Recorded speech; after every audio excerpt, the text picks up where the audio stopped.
हाँ पास हो सबको गए तुम? गरिमा दीदी को भी भेजना, ठीक है। हाँ मैं ना पता है एग्जाम में मैं ना पास पेपर में फेस हो गया। पास हो गए? पास हो गया मतलब कौन सी क्लास में गए हो? First class.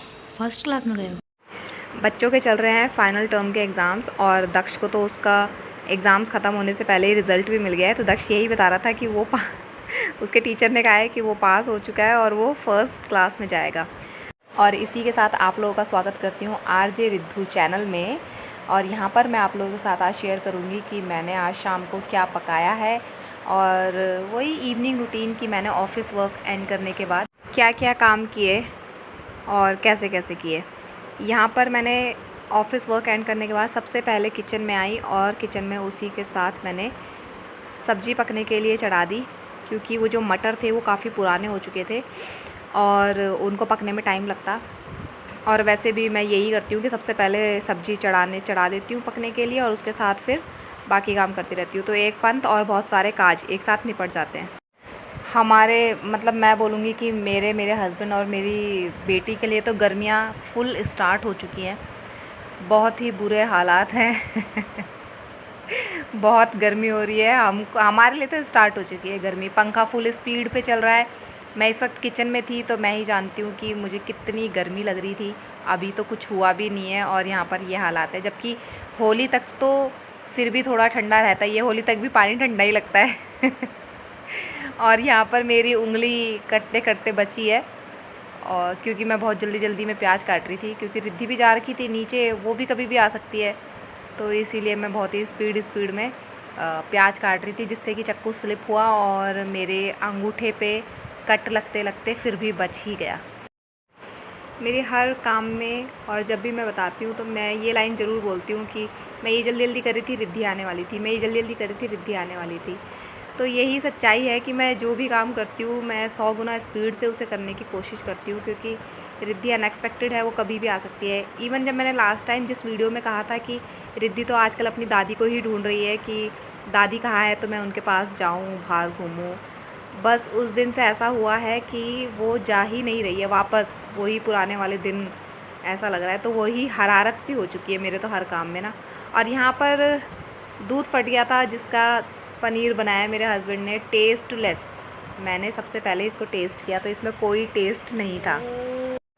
हमारे घर में जनरली दूध नहीं फटता है। आजकल ऐसा इसलिए हो रहा है क्योंकि हमारे घर के पास एक नई शॉप ओपन हुई है जहाँ पर बहुत सस्ते रेट में ना सामान मिल रहा है। जैसे कि 10 रुपये में, 20 रुपये में 1 किलो अंगूर, और काव मिल्क ये जो है वो 30 रुपये लीटर।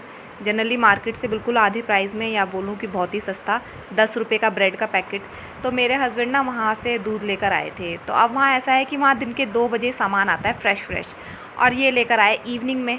अब इवनिंग में लेकर आए तो तब तक वो दूध की थैली गर्म हो चुकी थी, तो ऑब्वियस सी बात है वो फटना ही था।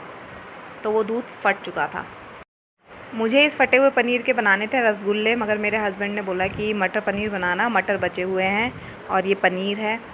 अब कौन विरुद्ध जाकर रसगुल्ले बनाता, और अगर वो रसगुल्ले सही नहीं बनते तो कितने दिनों तक उसी चीज़ के ताने सुनने पड़ते। तो मैंने सोचा कि ठीक है, इट्स फाइन, जो इन्होंने कहा है वैसे ही कर देती हूँ। और एक तरफ मैंने सब्ज़ी के लिए मसाला पकने के लिए रख दिया, तो दूसरी तरफ मैंने सारे दिन से जमा किए हुए बर्तन धोने स्टार्ट कर दिए, क्योंकि मेरी फ़र्स्ट प्रायोरिटी होती है कि मैं अपना ऑफ़िस वर्क डन करूँ और उसके बाद ये सब कुछ करूँ।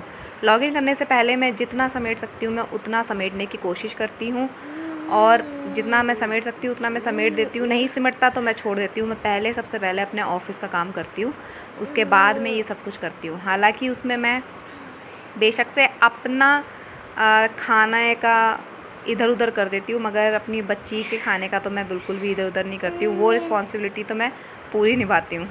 कोशिश तो मैं भी पूरी करती हूँ कि मैं कोई भी मील अपनी स्किप ना करूँ और तीनों टाइम का प्रॉपर खाना खाऊँ।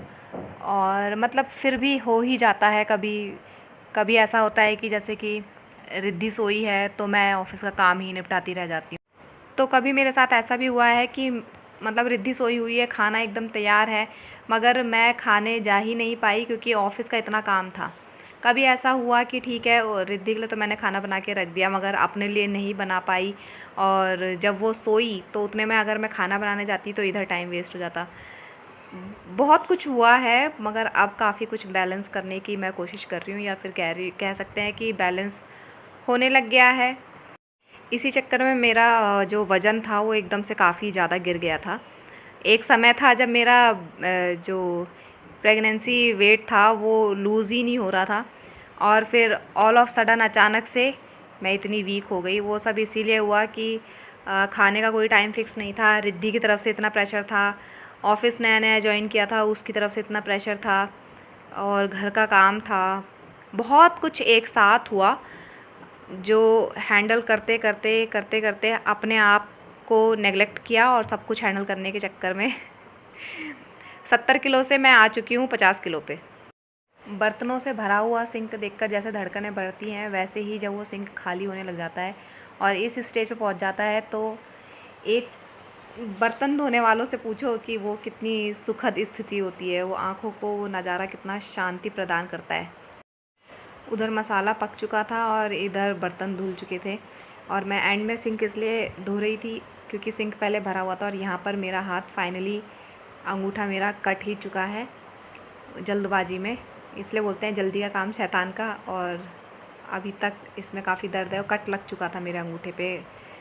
तो और यहाँ पर किचन के सेल्फ में जितनी बार आप किचन में जाएंगे उतनी बार, एक लेडी को तो ये बहुत अच्छे से पता होगा कि जितनी बार वो किचन में जाती होगी कुछ करे ना करे सेल्फ में ज़रूर एक आधा बार तो कपड़ा मार के आ ही जाती होंगी। मेरे इस किचन के सेल्फ में पता नहीं मैं कितनी बार कपड़ा मारती हूँ। जितनी बार किचन में जाती हूँ उतनी बार इस सेल्फ में कपड़ा लगता है। और यहाँ पर मैं सब्ज़ी भी चेक कर रही थी।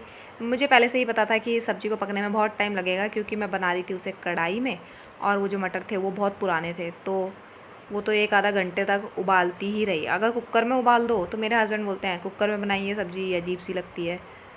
और यहाँ पर मैं ये शीशा साफ़ करते हुए, इस शीशे की भी एक कहानी है। जहाँ हम पुराने जहाँ पे हम रहते थे पहले, तो मेरा जो आप गैस देख रहे हैं और सिंक, उसके उन दोनों के बीच में, सिंक और मेरे गैस के बीच में एक फुट का भी गैप नहीं था प्रॉपर। और यहाँ का पानी है खारा, तो बिल्कुल मेरे गैस के साथ लगकर ही बर्तनों की टोकरी रखी हुई थी। तो वो मेरा गैस तो 24 घंटे, मेरे को तो ऐसा लगता था जैसे पानी में ही रहता था। उसके इस तरफ की बॉडी भी थोड़ी सी ख़राब हो चुकी है खारे पानी की वजह से। तब मैंने अपने हस्बैंड को कहा था कि मुझे सिंक और गैस के बीच में ये शीशा लगा चाहिए, क्योंकि मुझे पता ही नहीं चलता था कि सिंक कहाँ से शुरू हो रहा है कहाँ ख़त्म हो रहा है। इसीलिए मैंने ये शीशा लगवाया था। तो जब हमने ऊपर शिफ्ट किया तो मैंने अपने हस्बैंड को कहा था कि आप वो शीशा भी लेकर आइएगा, सो दैट यहाँ पर लगा देंगे और इससे थोड़ा सेपरेशन भी हो जाएगा। ठीक है, उधर से इधर के पानी के छींटे भी नहीं आएंगे। शीशा लगे होने से वहाँ पे हाथ पोंछने के लिए मैं कपड़ा भी रख देती हूँ, काफ़ी कुछ है, मतलब ठीक है, अच्छा है। और यहाँ पर जो मैंने बालकनी में कपड़े सुखाने रखे थे वो हैं। सब कुछ निपटाने के बाद फाइनल टच था। और जो आपने नोटिस किया होगा मेरे किचन में प्लेट में धनिया रखा हुआ है। मुझे खुद नहीं पता ये धनिया कब लाए थे मेरे हस्बैंड। हो गया होगा मेरे ख्याल से 6 महीना तो हो ही गए होंगे। और ये प्लेट में रखे हुए हैं, तो उनकी आदत है करूँगा। तो आज मैंने उसको पन्नी में पैक करके रख दिया है, पीसते रहेंगे वो अपनी सुविधा अनुसार। यहाँ पर एक चूल्हे पे तो वो जो मटर पनीर पकता ही चला जाएगा वो है, दूसरे पे मैंने अपने लिए चाय चढ़ाई है, और तीसरे पे मैं रिद्धि के लिए बना रही हूँ रोटी। शाम की चाय और रिद्धि का डिनर एक साथ ही करा दूँगी। पहले मैं अकेले में चाय नहीं पीती थी, क्योंकि वहाँ मम्मी के घर में तो सबके सभी रहते थे, और यहाँ पर फिर मैं, मगर अब मुझे आदत पड़ चुकी है।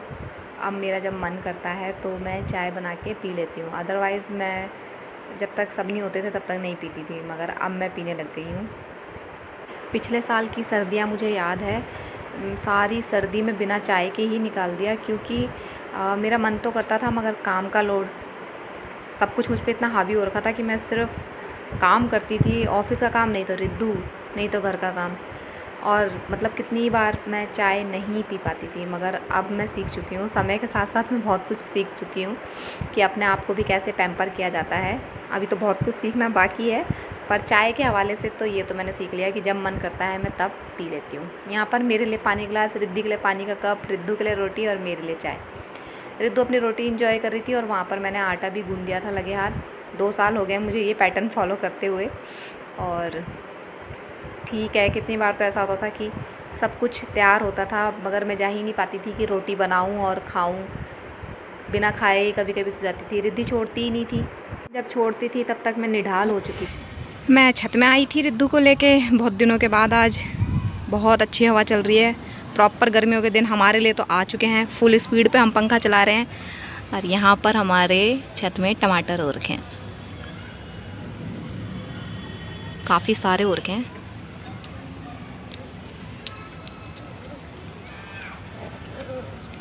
मुंह दिखाना अपना। हे भगवान, ये भी आ रखे हैं।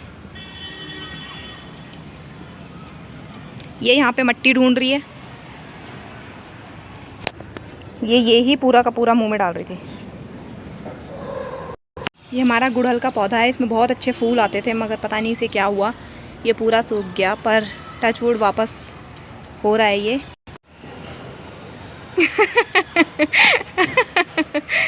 चढ़ो चढ़ो। अच्छा,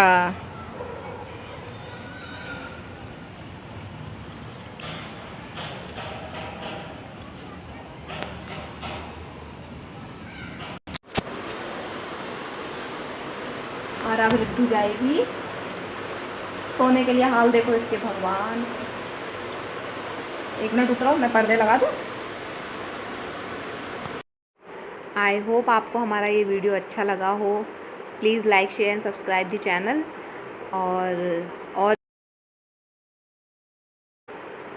और टेक केयर। Bye bye. मिलते हैं अगली वीडियो में।